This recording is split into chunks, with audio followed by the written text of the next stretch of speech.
Yo patrons, it's Johannes from NoisePod, and today I'm updating Shape2 Advanced again. I'm always like that. Release something new, then 3 days later, a new version. Well, alright, I think you have to live with that because that's how I like to work. I'm releasing stuff, I get comments on that, and then I adjust things according to what you think and things that I want to have as well. So alright, this video I'm not gonna do a full walkthrough, I'm gonna do that in another video. But you can see that there's a new control here called color. We're not gonna talk about that in this video. You have to read this thing in the post or the manual or watch the walkthrough video. This video I'm gonna show you 2 examples of what you can do with Shape2 Advanced in a real mastering scenario. So we're gonna start with a track from my friend Emma that I helped her mix and master a couple of years back. Thank you, Emma, for letting me use your music. And then we're gonna use a track from my friend Pio, also a client, and a track that I mastered for him like a half a year ago. But we gonna work with the unmastered mix, which is a very good mix. Yep. Bear with me. The only plugins used here are the Shape2 Advanced. So these 2 are 2 good mixes that doesn't need much work in mastering really. So we start with Emma. This is techno and it sounds like this. Sorry, where's my mouse? There it is.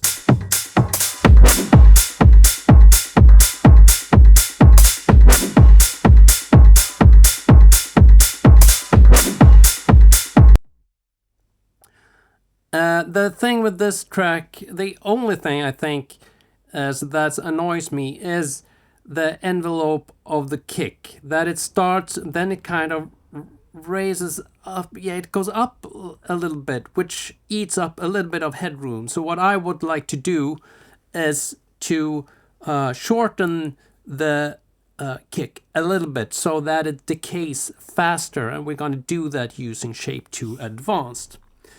So we're gonna start off with settings that are pretty close to the original audio. So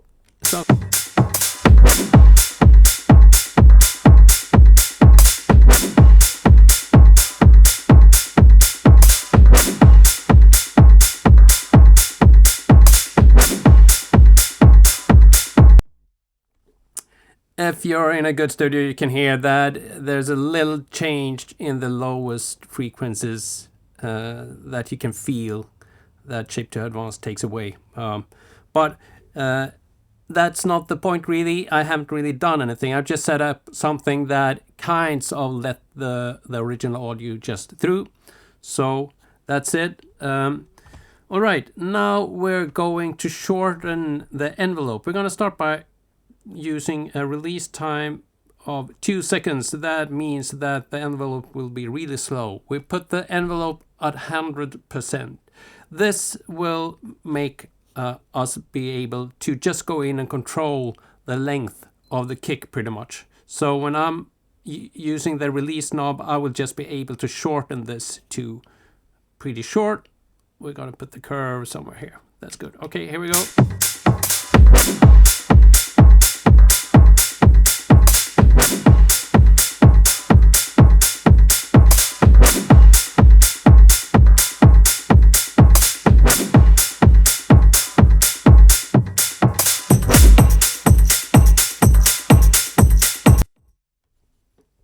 It's almost like we put a high pass filter and just take away the low end. It's just that the low end is still there. It just sounds different. The kick is shorter.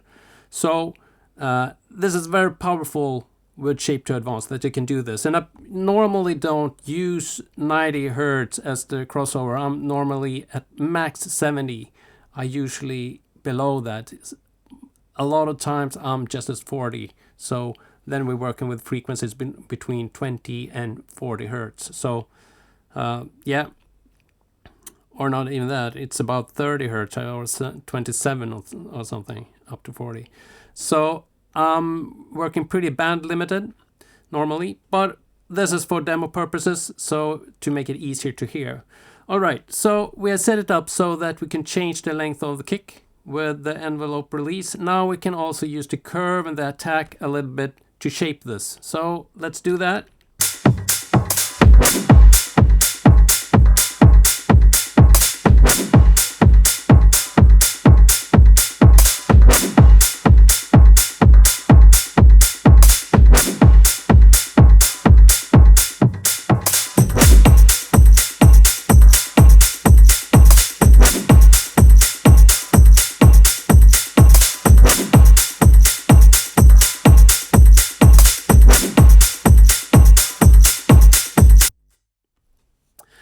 One way to hear this is to kind of the decay of the kick in your head.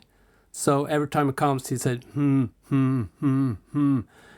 you will then you can hear that we actually shorten that It's not anymore. It's more like So that's the difference. Listen to that again and do that in your head.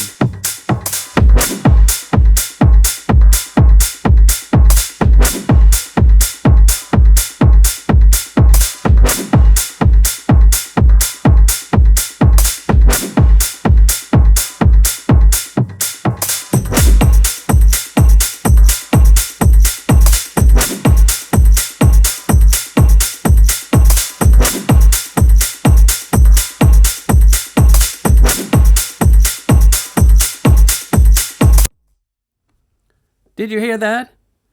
Well, Shape2 Advanced, I think it's the only plugin that can achieve this at this speed with just a couple of seconds, and you have dialed that in. It's really amazing.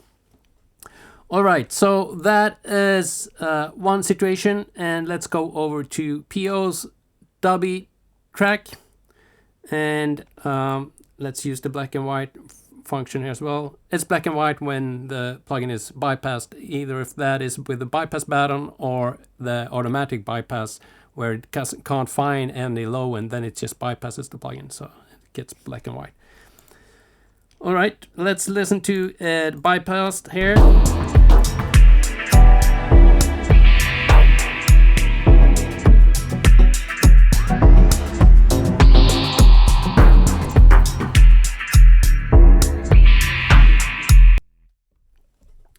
A lot of low end in this mix. It's incredible how much low end he has put into this track. We need to bring that down just a little bit. But I know when you work with the client's project and he sends you something that has this amount of low end, I know that he will be disappointed if it's not about as much low end in the master version. So you can't take away too much. You can't kind of, the normal balancing thing where you just, if you just look at the meters and say, now it's balanced. You can't do that really. You need to use your ears and feel with your body that this has the same amount of low end. So that makes it a little bit hard. So we're gonna do similar settings as we did with the techno track here. We bypass the envelope and we don't do much with the audio at all. Let's see how this sounds.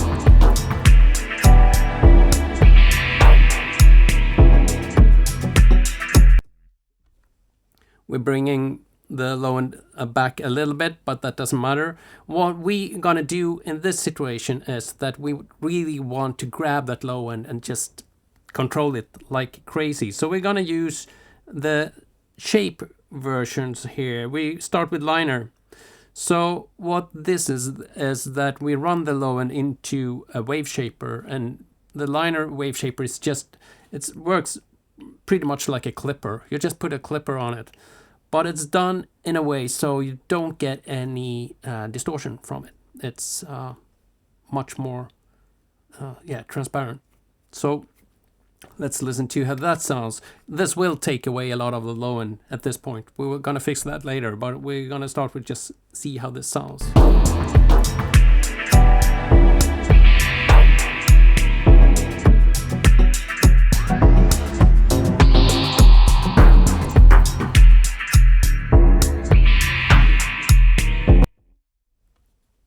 A lot of the low end has gone. It still doesn't sound like there's too little, but I'm guessing that PO want this to sound as much low end or almost as his mix. So we're gonna see if we can boost the low end a little bit to get closer, and we're gonna use the compress low. So we start with using just this, then we're going to try the color version as well, which adds harmonics as well. Let's see which works best.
I think something like this. Now we control the low end, so it sounds about the same, a little less low end, but it's way more controlled.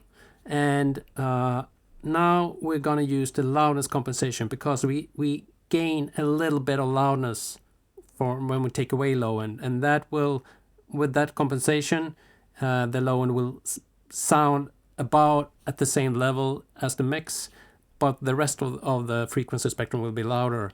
So it will be another balance, but it will sound a little bit louder, but with the same amount of low end, hopefully. We'll see.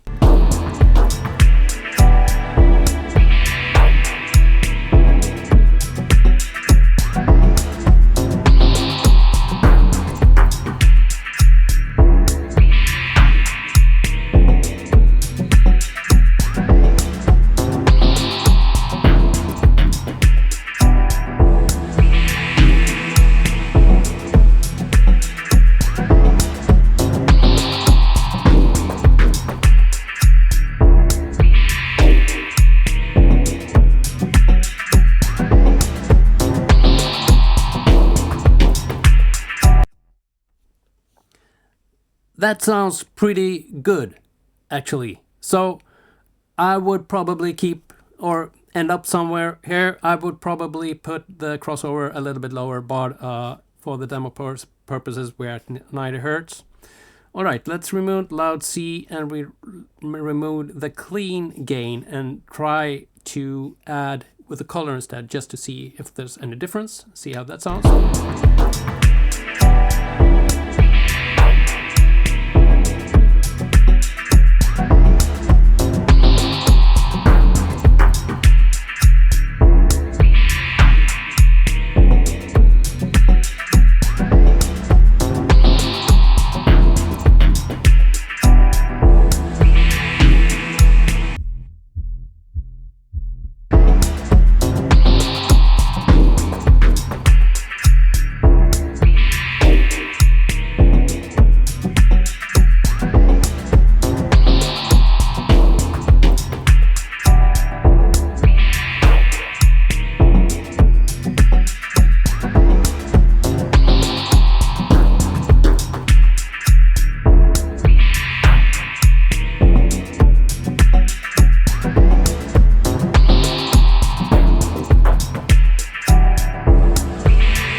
That's Shape2 Advanced version 1.6.